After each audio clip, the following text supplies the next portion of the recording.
장동혁 대표, 정청래 대표뿐만 아니라 이재명 대통령과의 회담을 놓고도 신경전을 이어가고 있죠.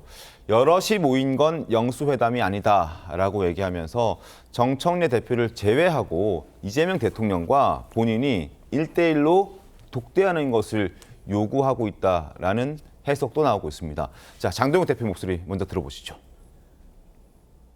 여러 사람이 모여 앉아서 식사하고 덕담을 나누는 그런 영수회담이라면 저는 영수회담이라고 생각하지 않습니다. 형식과 의제가 가장 중요하다고 생각합니다. 정식 제안이 온다면 어떤 형식으로 어떤 의제를 가지고 회담을 할지에 대해서 서로 협의한 후에 영수회담에 응할 것인지 여부도 그때 결정하도록 하겠습니다. 장동 대표가 영수회담이라는 단어를 썼습니다. 그랬더니 대통령실에서는 이런 입장이 나왔습니다. 영수회담이라는 용어는 과거 권위적인 정치 문화에서 쓰던 용어이기 때문에 영수회담, 추진 지시 이렇게 표현하는 것은 적절하지 않다라고 얘기를 하고 있습니다. 우상호 정무수석도 영수회담은 대통령 당수이던 시절에 사용했던 용어라면서 지금 이 대한민국 2025년 대한민국에서 영수회담이라는 단어를 쓰는 것은 적절하지 않다라고 얘기를 합니다. 근데 여러분 다들 기억하실 겁니다. 윤석열 전 대통령이 대통령 시절에 이재명 당시 더불어민주당 당대표를 일찍 만나준 것은 아니지만 당시 이재명 당대표가 윤석열 전 대통령에게 만남을 요구했을 때 영수회담이라는 단어를 많이 썼었습니다.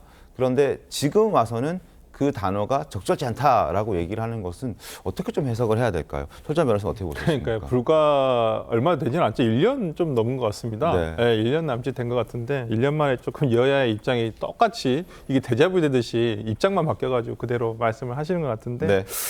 저는 일단 장동혁 대표가 아직까지는 저는 응할이라고 봅니다. 다만 조금은 기싸움이라고 생각을 하고요. 네. 또 어찌 보면 국민의힘 당내 강성 지지층의 응원을 등에 업고 당대표가 됐기 때문에 여기서 네. 그냥 덥석 수락을 한다는 것도 본인 입장에서는 좀 어려웠을 거라고 생각을 하고 다만 어떤 영수회담인지 독대를 하는 것은 저는 조금 현실적으로 어렵지 않겠느냐라고 생각합니다. 그러니까 과거 이제 문재인 대통령 때도 이 외국에 순방을 갔다 와서 성과를 얘기할 때는 네. 여야 대표들 네. 를 한꺼번에 모아서 상춘제에서 같이 식사나 차를 마시면서 설명을 했던 것이 상례이고 네. 또 그렇다고 한다면 저는 여야 대표 또는 여야 집행부 모두 불러서 어떤 외교적으로 성과가 어떤 입법적으로 해결을 해야 되거나 의회의 도움이 필요한 부분이 있으면 충분히 원내대표라든지 어떤 그 도움을 받아야 되는 부분이 있기 때문에 저는 여야 집행부와 함께 어떤 이러한 그 외교 성과를 공유할 수 있는 자리를 가져야 된다는 점에서는 저는 장동혁 대표가 지금 얘기를 하는 형식적인 면을 따지는 것은 어떤 정치적인 수사에 불과하기 때문에 저는 오히려 이러한 현실적으로는 결과에 조금 더 초점을 맞춰야 되지 않겠냐 생각을 해봅니다. 알겠습니다. 대통령실에서 영수회담은 적절치 않은 용어다라고 얘기하는 것도 이해는 잘 안 되지만 어쨌든 장동혁 대표도 더 버티기만 하지 말고 어쨌든 만나서 얘기를 좀 풀어보는 게 좋겠다 이런 의견을 주신 것 같은데 조경 변호사님 어떻습니까? 그렇죠. 이번에 제안은 이번에 방일, 방미, 한일 정상회담의 성과를 설명하는 게 네, 1차적인 그럼요. 거고 그리고 이제 그에 따른 후속 조치, 특히 이제 구체적 내용으로는 통상협상 결과를 가지고 후속 조치와 관련된 것들은 민생과 직접적으로 관련이 돼 있기 때문에 네. 이런 부분에 대한 협조 요청을 하는 자리이니까 당연히 이 여야 대표들 전체를 모셔놓고 설명을 드리겠다는 걸로 제안이 된 거니까 네. 이 자리는 이 자리대로 의미를 두시면 되고 네. 꼭 양자의 회담, 그걸 영수회담으로 붙이든 아니면 다른 게 필요하다면 현안이 있을 때 어떤 네. 요구를 위해서 제안을 먼저 할 수도 있죠.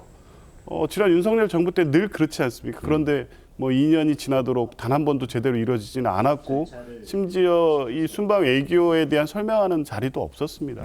비교해 보면 취임 직후부터 여야 대표들을 초청해서 만찬 오찬도 하고 또 순방 직후에는 당연히 정무수석을 보내서 이렇게 축하 인사와 함께 초청하고 회담 제안을 하고 지금 정부가 잘하는 거죠. 그거는 그거대로 인정을 해주면서 네. 그 자리에서 필요한 얘기 이번 한미 한일 정상회담과 관련돼서 필요한 조언이나 평가 이런 얘기하면서 정치적 입장을 낼 수도 있는 거고요.